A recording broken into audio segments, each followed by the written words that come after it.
What's good, people? It is Tony the Savant. And before we get started, please like this video, share this video, hit the notification bell so you can be notified when I'm dropping content and going live on the channel. As well, if you haven't already, please subscribe to the channel as I drop content daily, go live daily, give you all a lot of content, try to stay busy on the platform. And last but not least, please leave your thoughts and opinions in the comment section, as I'm always intrigued to know what you all have to say about these topics. And ladies and gentlemen, we are talking about, let me get this young lady's last name correct, because I don't know too much about Miss Kathy Engelbert. Now, I do know that she is the commissioner for the WNBA. I'm not sure how long she's been there. I'll be frank with y'all. I've been in and out of the WNBA over the years. I'm old enough to remember the Houston Comets and when the WNBA first started, and I enjoyed that a lot. I remember the Lisa Leslie era. I remember the Maya Moore era. But to be frank, I just always been in and out of the WNBA. So there's been some interchanging faces, in my time watching the WNBA product. But Kathy Engelbert, the current standing commissioner for the WNBA, has some very I don't even know how to say it, man. I've been trying to word her comments in a way that makes sense, in a way for me to be diplomatic. But she totally dropped the ball on this particular situation. And she had an interview on CNBC's Power Lunch.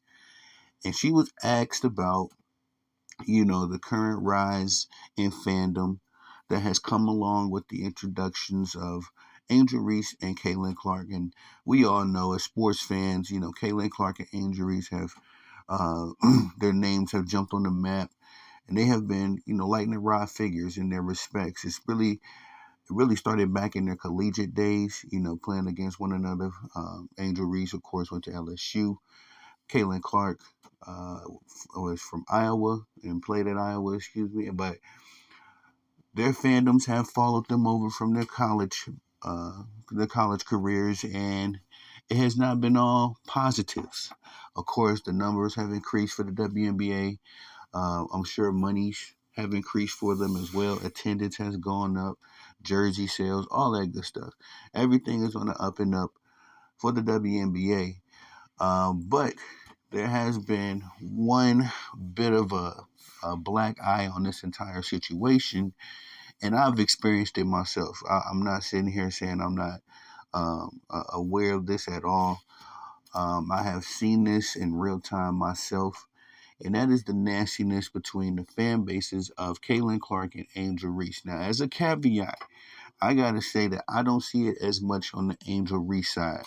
All right, not saying that it's any less. Uh, it's not any less acceptable or any more acceptable. And also, I want to say that Kathy Engelbert made a very, well, she dropped the ball totally. We'll go over her comments in just a section, in just a second. But she, I've seen this, back and forth between the Caitlin Clark fan base and the Angel Reese fan base going on for some time now. But as a caveat, I don't see it as much from the Angel Reese side. And I also want to say that I've seen black fans black people cheer for Caitlin Clark. I see white people cheering for Angel Reese. So this isn't at all some kind of race war that was implied. But Kathy Engelbert was asked, you know, um, not only about the rise in fandom of the WNBA, but she was asked about the darker tones, how the interviewer worded it. She was asked about the darker tones that has come along with the fandom, included, a lot of the racism and the misogyny and all that kind of stuff, the harassment that has come along. And I see it primarily from the Caitlin Clark fan base. If you're a Caitlin Clark fan and you don't engage in this behavior, I can be a friend with you. I can get a bite to eat with you because I am of the same ilk. I don't understand how people get so caught up in these athletes and or celebrities to the point where they get super nasty, in defending them. Um, and so I just want to say that because this is primarily coming from the Caitlin Clark fan base. In addition, we just heard from Angel Reese about a week ago on her new podcast about the harassment that she receives. It goes as far as people making AI images of her nude and sending it to her family members and, following her home and all this kind of stuff. I would imagine, and I would love to hear Kaylin Clark, say this, but I would imagine Kaylin Clark isn't experiencing a tenth of that, because usually when Angel Reese fans are critical of Kaylin Clark, it's primarily her lack of winning, and the fact of the matter that, um, she has had a high rate of turnovers. Those are the two main concerns that I see from Angel Reese fans when it comes to Caitlin Clark fans. But when it comes to Caitlin Clark fans, man, all bets are off. I've seen them ridicule Angel Reese's appearance. I've seen them ridicule her hair. They've ridiculed her personality, how she talks, who she dates, the business ventures she chooses. It's just a matter of the fact that Angel Reese can hardly make a move, and I can hardly make a video pertaining to Angel Reese without it being attacked in some kind of way. And I'm not trying to demonize the Caitlin Clark fans at all, but this has to be acknowledged. But Kathy Engelbert, excuse me, y'all, I've been kind of rambling, but Kathy Engelbert, what she said, all right, um, after the interviewer asked her about the darker tones of the WNBA fandom, she said there's no apathy. Everybody cares. She said it's a little bit of a Larry Bird, Magic Johnson moment, if you recall, from 1979, when those two rookies came in from a big college rivalry, one white, one black, and so we have that moment with these two. But the one thing I know about sports, you need rivalry. That's what makes people watch. They want to watch games of consequence between rivals. They don't want everybody being nice to one another. Engelbert then acknowledged that social media didn't exist when Bird and Magic played and added that she tells her players if someone's typing something and you wouldn't ask their advice, excuse me, excuse me, ignore it. Um, which I'm okay with that part of it. I think that I can incorporate that a little bit more into what I do. There's a lot of people that will criticize you and all that kind of stuff, and it's true. You know what I mean? If you're not going to ask this person for advice on how you can improve your life, you probably should just move along from that person. It's not going to be worth your time, the engagement. But um, those were Kathy Engelbert's comments, and a number of people: Chelsea Gray, Brianna Stewart, Alicia Clark, teammate of Chelsea Gray. They all shared comments about this situation, and they were highly disappointed in the WNBA commissioner, as they agreed with me. They felt like she dropped the ball in this situation as well. Um, and I just can't say enough that that the popularity and the attention that the WNBA is getting right now should be a positive. It should be one of those things that we are marking in history as something that happened. The WNBA was put on the map, blah blah blah. But at the same time, the reason why the WNBA is not as popular as it could be or as it should be is because of people like Kathy Engelbert, man, and the marketing team for the WNBA. As these people they actually think this. They think that the racism and the harassment that their players, the product of the WNBA experiences, is good for the WNBA, and you can even hear it. Angel Reese again expressed that she is being harassed, and then you hear a week later the WNBA commissioner say, hey, this is good for the rivalry of the game. And that's not the case at all. You know, there's a way that you can have sports and a good, entertaining product. And also your players can have a level of peace of mind and mental health. I think that this would be a primary opportunity for Kathy Engelbert to have denounced. I thought this was a primary, excuse me, I thought this was a primary opportunity for Kathy Engelbert to denounce a lot of that crap, and really put the game in a good light as far as, you know, this game is built on love. I know there's a lot of competition, but our players stick together. I can really see the camaraderie in the WNBA.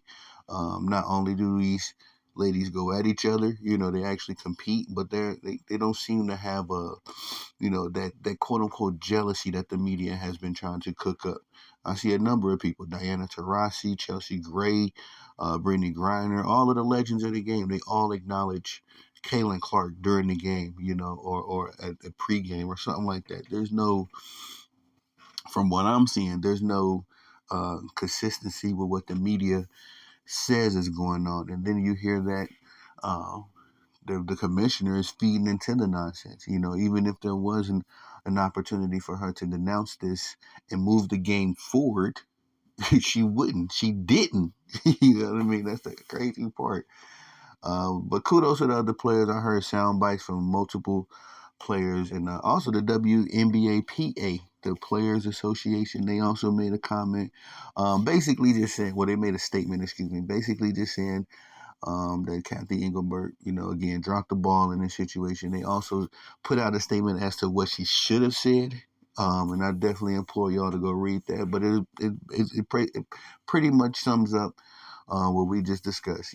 This was an opportunity to move the game forward. And unfortunately, I truly believe this is why the WNBA has kind of always plateaued.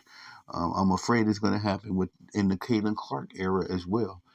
Every time the WNBA has gotten some steam behind them, something stifles them. And I recall vividly when I was watching the WNBA. I believe this was during the Maya Moore era, but they moved to the Lifetime Network, and I had never. I used to watch them, I believe, on ESPN or NBC, whichever network they used to come on when I was a kid. But all of a sudden, they was on the Lifetime Network, right? And I didn't learn this until years later. I had no idea what the WNBA or how to find WNBA games for a long time in my life, but. Uh, that was just a move. Why would you move from a sports network to a movie network? It's just never made that much sense to me.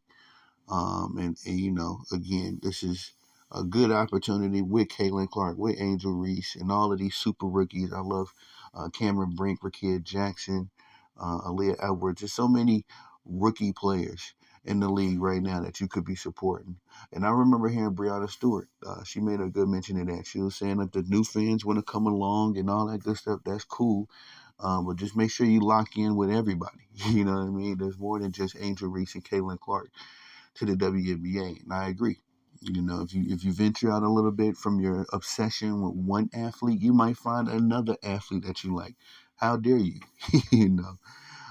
But I just wanted to make some comments on this situation because I've been a big fan of the WNBA, been really enjoying the product, and again, I just was really disappointed myself in Kathy Engelbert when I heard this interview because man, I just couldn't imagine, even in my little company, my employees, somebody was saying that they was experiencing harassment and racism and all this kind of stuff. Um, that my response would be, hey, it's good for business. It's like what, what, when, where, and how? No, man. As the leader, as the voice of the game. Again, it was on Kathy Engelbert to denounce this, and she did kind of double back after the WNB. Let me get this right. WNBPA, the Players Association, kind of like the union for the WNBA. After they call her out, she did double back